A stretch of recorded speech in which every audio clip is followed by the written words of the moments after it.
ఈ తెలంగాణ నిరుద్యోగ యువకుల యొక్క కళ్ళల్లో సంతోషం చూడడానికి మా ప్రభుత్వం కట్టుబడి ఉన్నది. శ్రీమతి సోనియమ్మ ఆశీర్వాదంతో ఏర్పడ్డ ఈ తెలంగాణ రాష్ట్రంలో రాహుల్ గాంధీ గారి నాయకత్వంలో, మల్లికార్జున్ ఖర్గే గారి నేతృత్వంలో తెలంగాణ రాష్ట్రాన్ని మరింత బలోపేతమైన తెలంగాణగా నిర్మించడమే కాదు, విధ్వంసమైన తెలంగాణను పునర్నిర్మించడంలో మా శాయశక్తుల కష్టపడతాం. మీకోసమే అహర్నిశలు కృషి చేస్తాం. నిరుద్యోగ యువకులకి వేదిక మీద నుంచి నేను భరోసా ఇస్తున్నా. సంవత్సరం తిరిగే లోపల 2 లక్షల ప్రభుత్వ ఉద్యోగ ఖాళీలను భర్తీ చేసే బాధ్యత మాది. ఇచ్చిన మాట నిలబెట్టుకుంటాం. ఆనాడు 2004లో తెలంగాణ రాష్ట్రాన్ని ఇస్తానని కరీంనగర్ గడ్డ మీద నుంచి శ్రీమతి సోనియా గాంధీ గారు మాట ఇచ్చిండ్రు.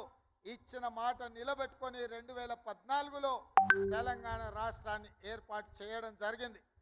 అలాంటి మాట తప్పని మడమ తిప్పని శ్రీమతి సోనియా గాంధీ గారి నాయకత్వంలో ఏర్పడ్డ ఈ ప్రభుత్వం మీకు ఇచ్చిన మాట నిలబెట్టుకుంటుంది. మీ నిరుద్యోగ యువకుల యొక్క ఆకాంక్షలను నెరవేర్చడానికి తప్పకుండా 2 లక్షల ప్రభుత్వ ఉద్యోగ ఖాళీలను భర్తీ చేస్తాం. మీ కళ్ళల్లో ఆనందం చూసి ఫామ్ హౌస్లో ఉన్న వాళ్ళు కుళ్ళుకున్నా,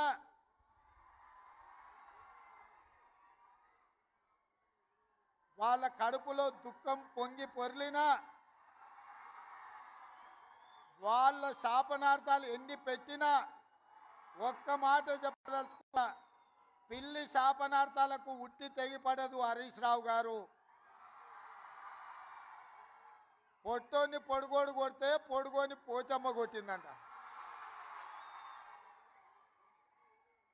హరీష్ రావు, మేము ఉద్యోగాలు ఇస్తుంటే అవాకులు చవాకులు పలుకుతున్నావు కదా, ఒక్కసారి ఇక్కడున్న కెమెరామెన్లకు నేను వాళ్ళ సంతోషాన్ని చూడండి, ఆడబిడ్డల కళ్ళల్లో ఆనందాన్ని హరీష్ రావుకు వాళ్ళ మామకు చూపించండి. పేదోళ్ళ పిల్లలకు ఉద్యోగాలు ఇస్తే, ముఖ్యంగా ఆడబిడ్డలను ఆదుకుంటే ఆ సంతోషం ఎట్లుంటుందో ఆ కుటుంబానికి చూపించండి. మీ కుటుంబంలో ఉన్న వాళ్ళందరికీ ఉద్యోగాలు ఇవ్వడం కాదు, మా పేదోళ్ళ బిడ్డలకు వాళ్ళ కుటుంబాలలో చదువుకున్న యువతీ యువకులకు ఉద్యోగాలు ఇస్తే ఆనందం ఎట్లుంటుందో, ఈ మరవలేని ఆనందమైన క్షణాలు ఈ ఎల్బీ స్టేడియంలో నలుమూలల ఈ సంతోషం అలుపుకున్న ఈ పూర్తి వీడియోను అటు చంద్రశేఖరరావు ఇటు హరీష్ రావుకు చూపించాల్సిందిగా కోరుకుంటూ, ఈరోజు వైద్య ఆరోగ్య శాఖలో ఉద్యోగాలు నియామకాలు చేపట్టినాం. తొందరలోనే పోలీస్ శాఖలో ఉద్యోగాలను చేపడతాం. ఆ తర్వాత తెలంగాణ పబ్లిక్ సర్వీస్ కమిషన్ నుంచి అన్ని శాఖలలో ఉన్న ఉద్యోగ ఖాళీలను భర్తీ చేసే బాధ్యత మా ప్రభుత్వం తీసుకుంటుందని మాట ఇస్తూ, ఇక్కడ అందరికీ వివిధ జిల్లాల నుంచి ఈరోజు ఎంపికైన అభ్యర్థులకు అందరికీ కూడా అక్కడ కౌంటర్లు పెట్టినాం. ఆ కౌంటర్ల ద్వారా క్రమశిక్షణతో మీ నియామక పత్రాలు తీసుకోండి.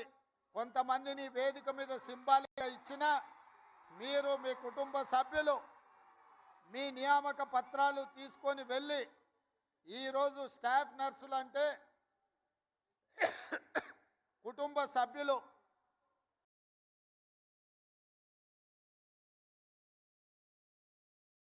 వాళ్ళకు కూడా కన్న కూతుర్లలాగా వైద్యాన్ని అందించేది మీరు. మీరు డాక్టర్లు మీరే, డాక్టర్లు మీరే. కష్టంలో వచ్చిన వాళ్లకు ఒక నమ్మకాన్ని, విశ్వాసాన్ని కల్పించి వాళ్ళని ఆరోగ్యం కుదుట పడే విధంగా సపర్యలు అందించేది మీరే. ఖచ్చితంగా ఒక ఆరోగ్యవంతమైన తెలంగాణను నిర్మించుకోవాలి అని అంటే మీ శ్రమ, మీ కృషి, మీ కష్టం ఉంటుంది. మరొక్కసారి 6,956 మంది ఈరోజు ఉద్యోగ నియామక పత్రాలు అందుకుంటున్న వాళ్లకు మనస్ఫూర్తిగా తెలంగాణ ప్రభుత్వం నుంచి అభినందనలు తెలియజేస్తూ, మీ అందరినీ మనస్ఫూర్తిగా ముందుకు నడిపించడానికి కృషి చేసిన పెద్దలు దామోదర్ రాజ్ నరసింహ గారికి కూడా మీ అందరి తరఫున వారికి కృతజ్ఞతలు తెలియజేస్తూ సెలవు తీసుకుంటున్నాను.